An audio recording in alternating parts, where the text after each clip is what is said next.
Presbítero Wagner, irmão, faz essa oração, por favor. Neste momento, vamos iniciar pelo livro. Pedimos, Pai, invocamos o Teu santo nome, a Tua presença, o Teu Espírito, para encher nossos corações, meu Pai, da Tua graça e sabedoria. Revela-nos a Tua palavra, e que não fique somente em palavras, mas no poder do Espírito. Continua abençoando a cada um que está aqui, Senhor, para entender, compreender e viver a Tua palavra, Senhor. Que através da Tua palavra, o Senhor venha nos lavar pelo Teu sangue, pela Tua palavra, Senhor, e nos converter cada dia mais na Tua presença como verdadeiros servos do Senhor, em nome de Jesus. Toma a direção, Senhor, deste estudo. Amém e amém. Amém. Os irmãos, abram sua Bíblia, por favor, em Apocalipse, capítulo 2. Apocalipse é um livro fácil de encontrar, né?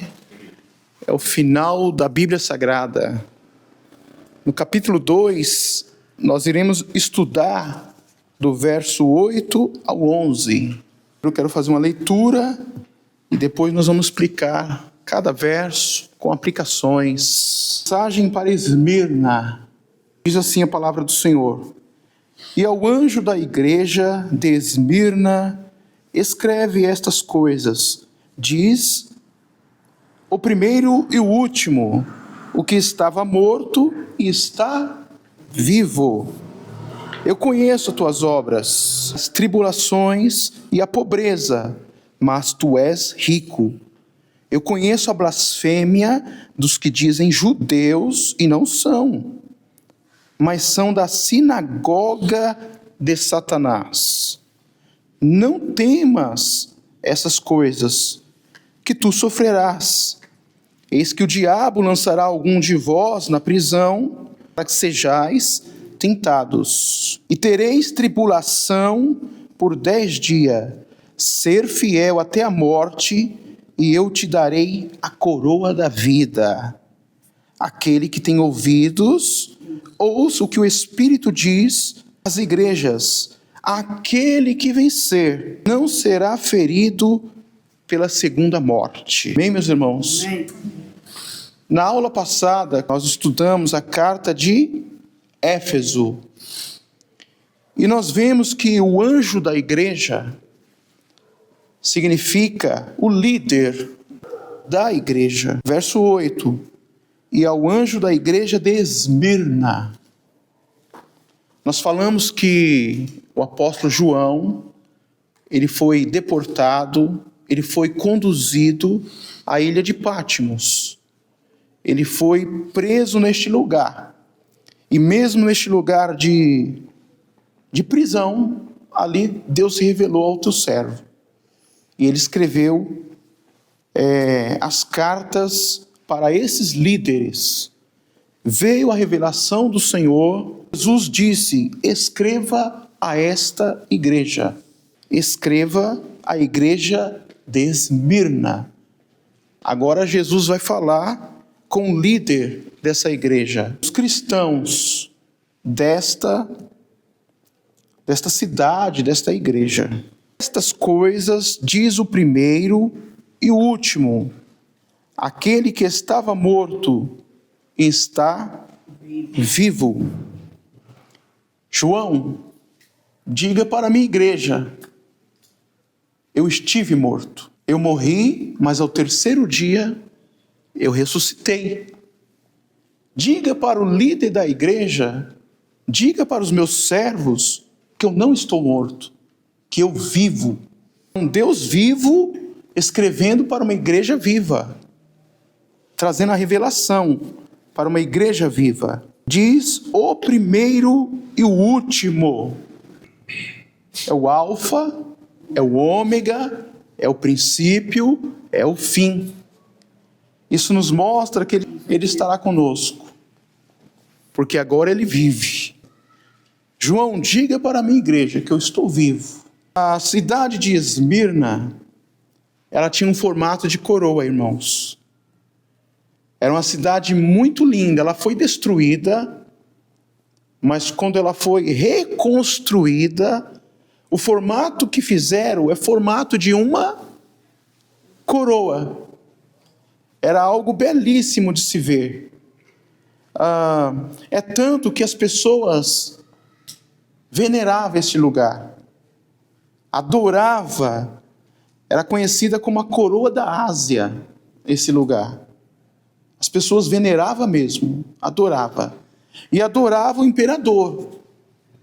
Adorava tanto a cidade como o imperador. E o formato de Esmirna era como uma coroa. A estrutura era muito boa. Era algo lindo de se ver. E se tornou em objeto de adoração. As pessoas veneravam mesmo. Ficou como objeto de adoração. Então todos tinham que adorar o imperador. O imperador dessa época era o Deus deles. E eles adoravam, eles veneravam tanto o local como o imperador. Aí Jesus disse: eu conheço. Conheço o quê? As perseguições. Versículo 9. Eu conheço as tuas obras. Porque Jesus é onisciente, onipresente, onipotente. Ele conhece tudo aquilo que os servos do Senhor estavam enfrentando. Aí Jesus disse: eu conheço as tuas obras, e a tribulação e a pobreza, mas tu és rico. Eu conheço a blasfêmia dos que dizem judeus e não são, mas são sinagogas de Satanás. Por quê?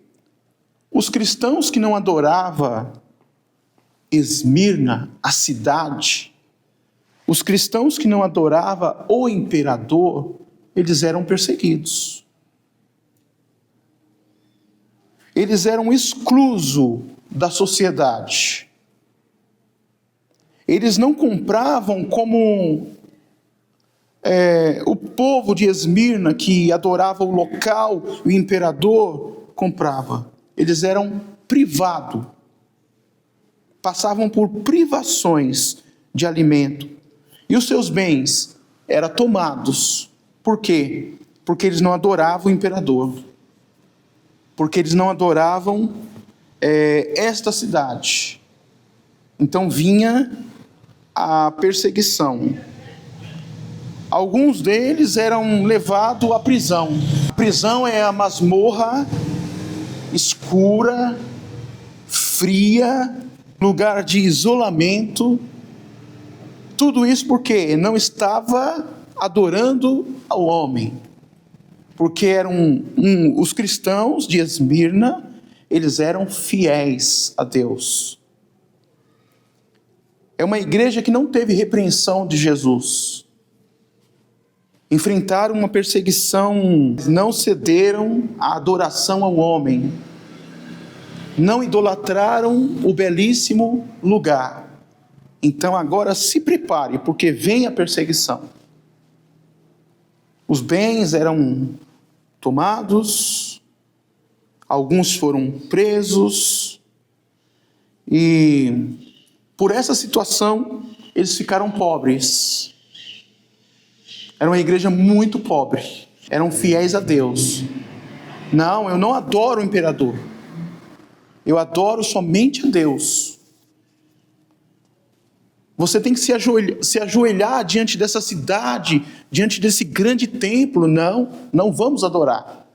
Nós adoramos somente a Jesus. Nós ajoelhamos para Jesus, nós servimos somente ao Senhor.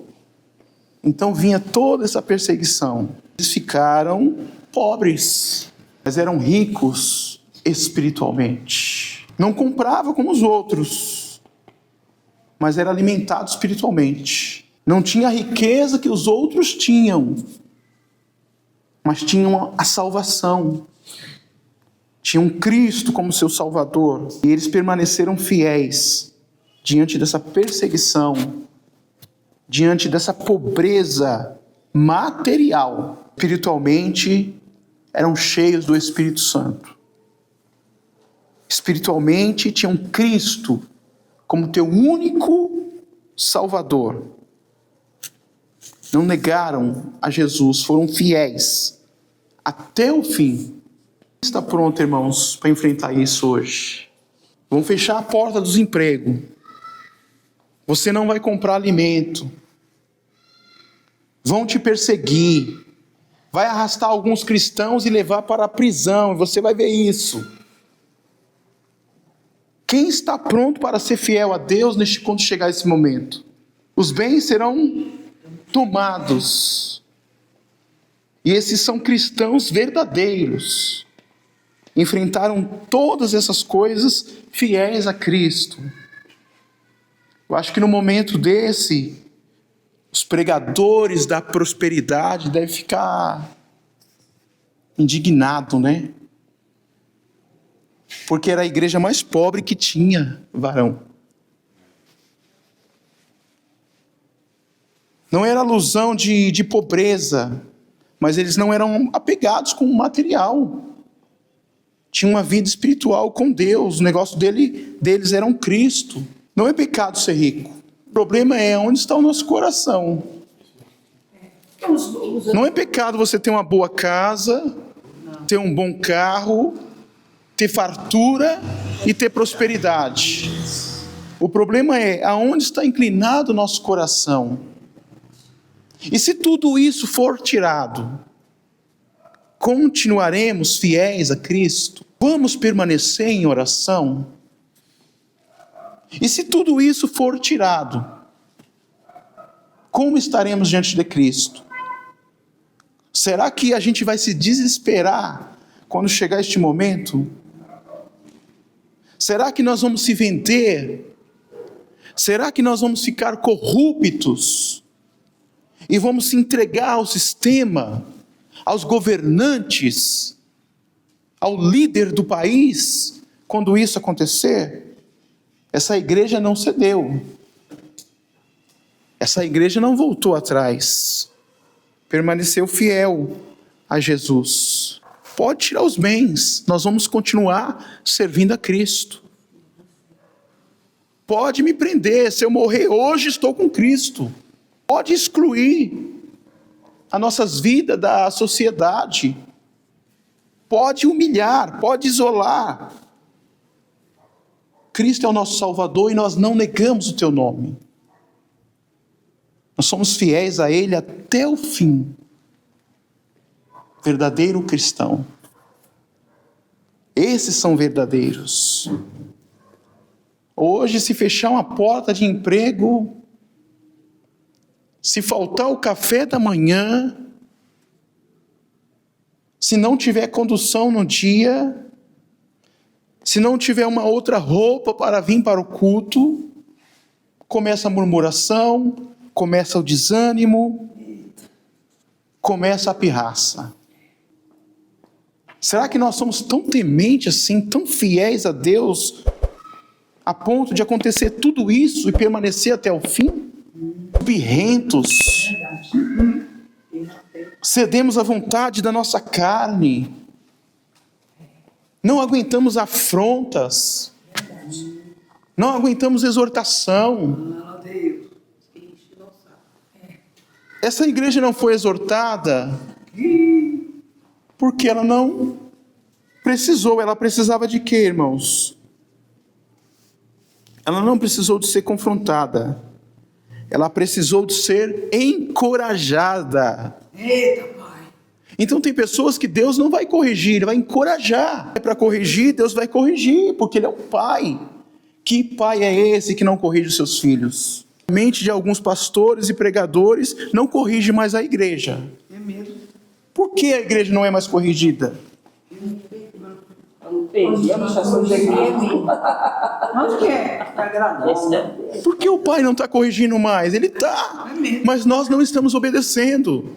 Nós queremos pregar a vontade do homem, para agradar o homem. Dá uma palavra dura, Deus diz, corrija. Jesus, fala. Fale para o meu povo. Eles precisam de se arrepender, de se humilhar, de voltar para mim. O coração deles estão sujos. E nós não pregamos, irmão, o que Deus quer. Nós não pregamos, varão, a correção. Nós não pregamos a mensagem dura que Deus quer entregar. Essa igreja não precisou Ela precisava de encorajamento. Mas a igreja de hoje, eu tenho certeza, que precisa de ser confrontada. Deus precisa de corrigir a sua igreja. Deus precisa de colocar alguns em provações, em dificuldades, porque só assim vai mostrar o verdadeiro cristão. Aí vamos ver se nós temos fé, irmãos. Aí vamos ver se nós vamos permanecer. Uma pandemia derrubou muitos cristãos. Até hoje tem as consequências. Algo para refletir. Eu não sou como esses cristãos, não sou. Os irmãos eu acredito também que estão pensando assim. Versículo 9, Jesus disse que conhece as obras, conhece as tribulações, a pobreza que eles têm material, mas eles eram ricos diante de Jesus. Aí Jesus diz que conhece toda a blasfêmia daqueles que dizem que são judeus, e não são, mas são sinagogas de Satanás. Vamos entender isso. Tinha pessoas que diziam ser judeus. Eu sou judeu. Que no nosso tempo aqui é ser crente. Exatamente, meu irmão. No nosso tempo é ser crente. Eu sou crente. Eu sirvo a Deus. Eu sou servo do Senhor. Eu vou para a igreja. Eu frequento o culto. Então, sinagoga de Satanás. Por quê? Eles diziam ser judeus, mas não eram judeus verdadeiros. Por que sinagoga de Satanás? Porque o propósito desses homens era denunciar os cristãos às autoridades, é acusar os cristãos, é perseguir os cristãos. No coração desses homens era prejudicar os cristãos, eles odiavam os cristãos. Então era uma sinagoga de Satanás. Era pessoas usadas pelo Satanás. Mentiam para outras pessoas. Eu sou judeu. Estava ali mais para trabalhar do que para ajudar. Exatamente. Prejudicar, levar a autoridade, denunciar. Queria a derrota dos cristãos. Queria ver eles presos. Sinagoga de Satanás. Estavam tentando infiltrar no meio do povo de Deus. Pessoas que dizem ser cristãos e não são. E está aí no nosso meio. Enganando, mentindo. Você vê o escândalo, coisas terríveis acontecendo, mas não é crente, não. Não é cristão, não.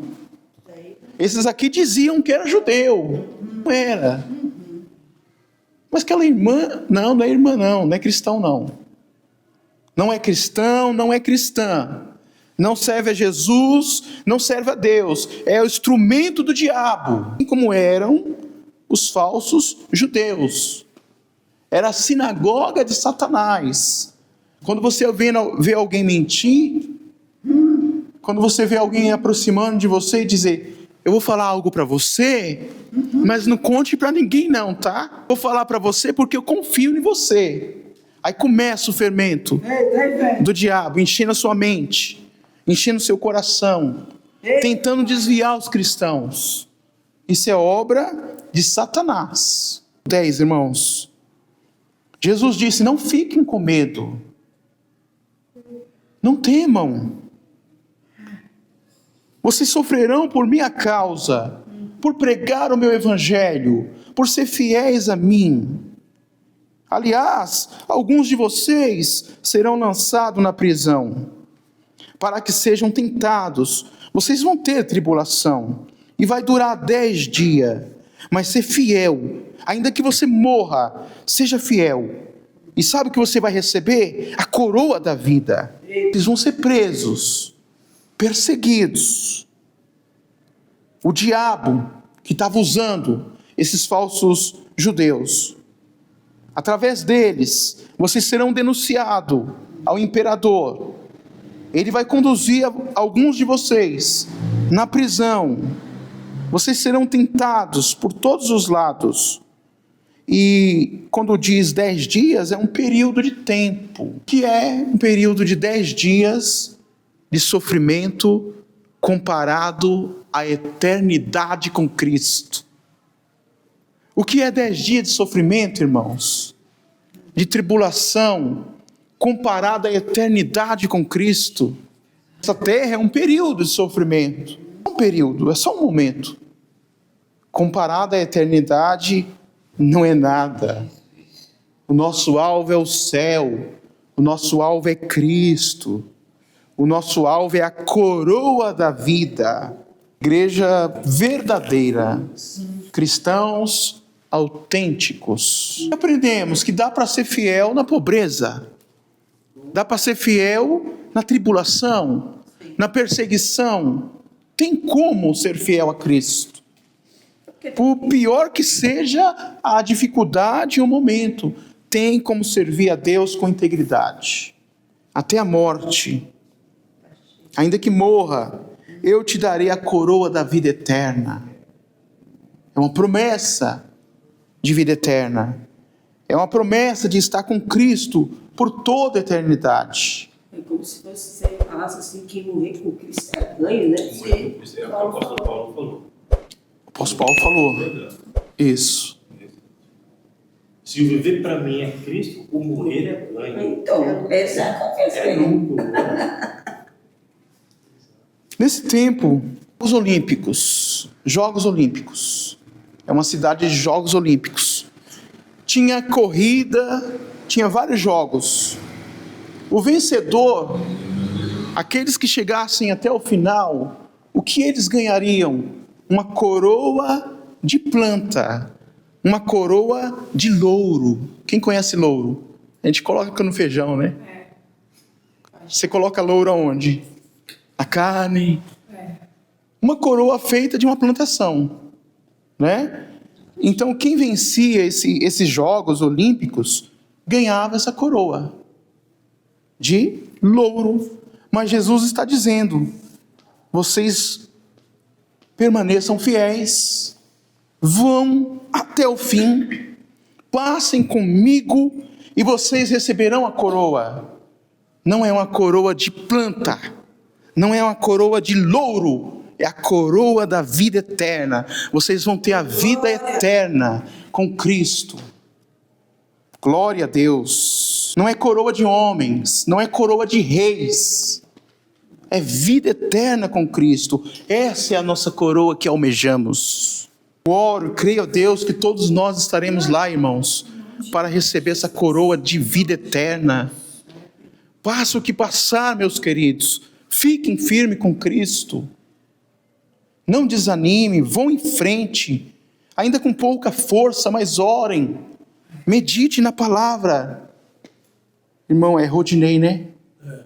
Medite na palavra, varão, alimenta dela, alimenta mesmo. Irmã, ore com pouca força, continue firme na caminhada, perseverem até o fim, não deixe que nada e ninguém te pare, seja fiel. Porque fiel aqui dentro é bom, né? É fácil. Não for, né? Eu levanto a mão e falo que estou adorando. Eu dou glória e falo que estou cheio do Espírito. Ô, glória! Eu sapateio e falo que estou cheio do Espírito. E ao sair desta porta? E as minhas atitudes diante de Deus? Verdade. Estou sendo cristão lá fora? Vai. Eu estou sendo fiel lá fora? Eu estou trazendo um bom testemunho? Eu estou resplandecendo Cristo para as pessoas? Lá fora que conta. Olha, Jesus disse: eu conheço a sua vida. Você não está enganando o pastor Wellington, a pastora Elaine. Eu conheço nas quatro paredes do seu quarto. Eu conheço no emprego, eu conheço dentro do ônibus, na rua, aonde quer que estejamos. Jesus conhece. Nós ficamos irados, irmão. É normal que a gente fique irado. Ireis, mas não pequeis. O que você vai fazer quando a ira vier? Louvor. Até louvamos. Glória a Deus. Assim é bom. Aí sim, hein? Aí é bom. Se esforçar para se calar, né? Para não falar o que se... Não deixa a carne bradar. Não cerre o punho e vai para cima. Controle a sua ira. Mirra é extraída de uma árvore. E o que faz com a mirra? Por exemplo, então, perfume, remédio, embalsamar. O que mais? Para a beleza. É para isso que servia a mirra. Por exemplo, Esther 2:12. Chegando o momento de cada moça vir se apresentar diante do rei Xerxes, depois de ser tratada de acordo com todas as prescrições de boa alimentação e Embelezamento. para as mulheres do harém, cuja duração média era de 12 meses, 6 meses com óleos de mirra 6 e meses. 6 meses com perfumes e cosméticos. Era a Natura de hoje, era Mary Kay. Mary Kay de hoje. Boticário, a Natura. Esther se cuidava, irmãos e irmãs. Esther se cuidava. Nossa, deve ser muito bom esse cheiro de mirra. Esse perfume. Deve ser bom demais. Mirra bem cheirosa. Mas Deus me tem uns perfumes que chegam do cabeça. Se for esse Tem alguns que só Deus. Parece que de matar barata, né? Parece que o vidro todo de perfume. Salmos 45:8. Todas as tuas vestes exalam aroma de mirra. Exalam o quê? Aroma de mirra. Ah, Aloés e cássia. Dos palácios adornados de marfim. Ressoam os instrumentos de corda que te alegra. fala da beleza real. Então, irmãos, para extrair essa mirra, tinha que passar pela prensa, para exalar esse perfume tão suave e tão bom. Então, os cristãos, eles estavam passando pela prensa nesta terra, para exalar o perfume de Cristo. O perfume de Cristo, para o caráter ser moldado, tem que passar pela prensa nessa terra. Então não reclame se for pressionado por esse mundo, porque está jorrando mirra, perfume de Cristo. É Cristo transparecendo nas nossas vidas. É a beleza real de Cristo sobressaindo. O 11 diz: aqueles que têm ouvido, têm que ouvir a voz do Espírito Santo, que falou para essas igrejas e continua falando conosco. O Espírito Santo continua falando com a sua igreja. Aquele que vencer, olha, é uma condição, hein? E até o fim. Aquele. Não todos, né? Aquele, né? Todos serão vencedores. Não é isso que está escrito. É aquele que vencer. Aquele irmão, aquela irmã, aquela igreja que vencer. O que acontece? Não será ferido pela segunda morte. A segunda morte é a separação eterna de Deus. É uma promessa. Aquele que vencer não passará pela segunda morte. Não será separado de Deus. Mateus 10:22. Pode, por favor. Por causa do meu nome, sereis odiados de todos. Eita, Jesus. Contudo, aquele que permanecer firme até o fim será salvo. Aquele que permanecer, seremos odiados por... De todos. Se não vier levante, afrontas, se o inimigo não se levantar contra você, cuidado, você pode estar do lado dele. Eu tô fazendo alguma coisa pra agradar. Ele pode estar do seu lado, Ela tá de mão dada com de mãos dadas, caminhando junto. Ele é cristão, mas é meu amigo. Ele que venceu, eu darei de comer da árvore da vida que está no meio do paraíso de Deus. Muitas promessas. Árvore da vida, vida eterna, coroa da vida, estará comigo, não passará, não enfrentará a segunda morte, mas para aqueles que vencer. Senhor, nós te agradecemos por esta palavra que não volta vazia, que não cai por terra. Nos ajude nesta caminhada, Senhor, a andar em santidade. Nos prepare para a perseguição, para as afrontas do inimigo, nos fortaleça na Tua presença, nos ajude a vencer a obra da carne, meu Pai. Nos ajuda, Senhor, a sermos vencedores. Nós almejamos a coroa da vida, meu Pai. Eu sei que o Senhor estará conosco, até mesmo no momento de tribulação, de tentação, de dificuldade, o Senhor estará conosco. Nos ajuda, Pai, a chegarmos até o fim. É para o vencedor, quem chegar até o fim. E eu almejo e creio, Pai, que todos nós chegaremos com a graça de Deus, com a ajuda do Espírito Santo, com a orientação do Espírito Santo. Chegaremos lá, meu Pai, até o fim, para receber este galardão, esta recompensa, em nome de Jesus. Amém.